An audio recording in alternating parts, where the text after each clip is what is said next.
Hello and welcome to the 2023 Motorsport UK British Rallycross Championship Five Nations Trophy. Lydden Hill is the venue for round one. David Bell lines up on pole on the inside with Ed Stallard alongside of the ALL4 Minis, and Andrew Hawks making his debut on the outside. Green light and go. Good start from Stallard, not bad from Bell off the inside of the front row as they drag down towards the first corner. Stallard has the advantage as they go into Talladega, followed by David Bell. Then it's Andrew Hawks in the blue and red machine sitting there in third place, followed by Martin Hawks in fourth position. Interestingly, we were supposed to have Max Langmaid making his debut in the ALL4 Minis here for this weekend, and indeed he has been out on track, but sadly it's been a fraught affair for the former junior rallycross driver. A DNF in Heat 2 and a DNS in Heat 3 owing to technical problems, really putting him on the back foot. Just the one classified finish today. Hopefully he's able to regroup and get himself out on track for round two later on this weekend.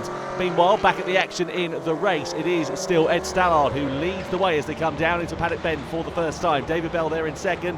Quite a pronounced gap back to Andrew Hawks there in third position. Of course, the former BMW Minis driver. Looks like we have Martin Hawks there going for the Joker at the end of the first lap. So I wonder whether he is going to be able to try and use a different strategy to undercut Andrew Hawks in third position. But Ed Stallard still leads the way in this race, followed by David Bell as they come through Talladega. Andrew Hawks, as I was just mentioning, competed in BMW Minis last year and indeed the year before that in his green and black machine, has now made the transition over to the ALL4 Minis here for this weekend, and hopefully we'll see him out in this machine for the remainder of the season. They've been bundled in with the Super Nationals in terms of their racing categories so far here today, but they get their own separate final here at Lydden Hill, which Edward Stallard in the black machine is still leading the way and commanding this race so far. Just coming through Paddock Bend, slightly more sideways there for David Bell as he begins to push the limit of those Cooper tyres which sit underneath him. Of course, he's just trying to close that gap down to Ed Stallard in front of him, but it's a very tricky set of circumstances to be able to do so. There's Andrew Hawks just coming off the Joker. He has emerged in front of Martin Hawks, so he's managed to get himself back into third position where he started this race in. Over the jump, meanwhile, comes Ed Stallard. Looks like David Bell closing that gap down ever so slightly to Stallard in front of him.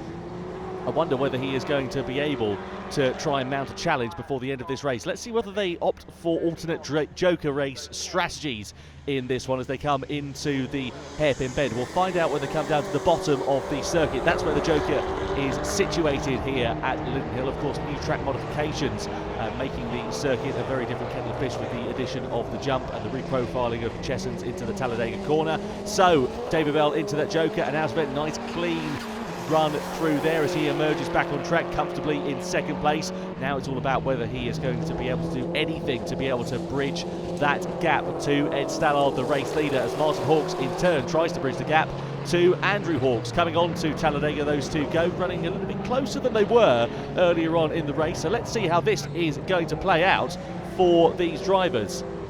David Bell sitting there in second place so far. Over the jump come third and fourth place of Andrew Hawks and then Martin Hawks.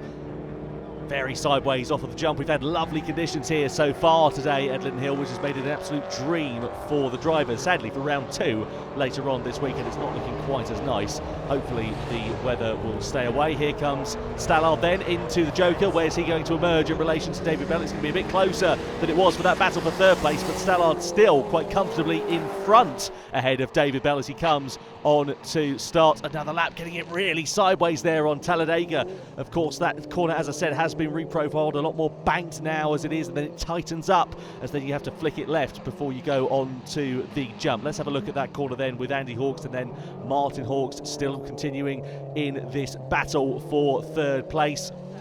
Running pretty close to one another. Looks like David Bell has just been able to close the gap down here to Ed Stallard. I wonder whether he is going to get close enough to mount an overtake. North Bend is a really prime opportunity to slip one up the inside of your fellow competitor, but no way for David Bell to attack at the moment. He's about 3 or 4 car lengths adrift. He needs to be a little bit closer than that and try to see where Stallard is weak out on track at the moment. Find out where David Bell, is stronger as we begin to start the last lap. He's going to be running out of time here to try and mount an attack. Let's see whether Stallard is going to be able to hold on. Into Talladega we go for the final time. David Bell sitting there in second place. Third place still up for grabs here with Martin Hawks sitting behind Andy Hawks. Again, the gap just increasing slightly over that last lap, but between the top two it's really begun to shrink now as David Bell piles the pressure onto Ed Stallard. Through the devil's elbow we go for the last time. David Bell, if he can get good drive out here, might be able to launch something up the inside into the North Bend. Think it'll be a bit of a day late and a dollar short because Stallard's car looks pretty handy in a straight line. Into that North Bend hairpin we go. It's just one more corner now remaining for these drivers. Stallard covers off the inside line, gets a good exit out of that turn, and David Bell is not going to be able to do anything to mount a challenge, I don't think. So through the final series of turns we go. Paddock bend and then the line. It's Ed Stallard who wins the round one final in the ALL4 Minis from David Bell. It's going to be Andrew Hawks who comes around the final corner, who did manage to hold off Martin Hawks there before the checkered flag. A nice clean drive from everybody in the ALL4 Mini final. Let's hope that we get Max Langmaid out for round two. But there we are, the winner is Ed Stallard in the ALL4 Minis final here at Lydden Hill.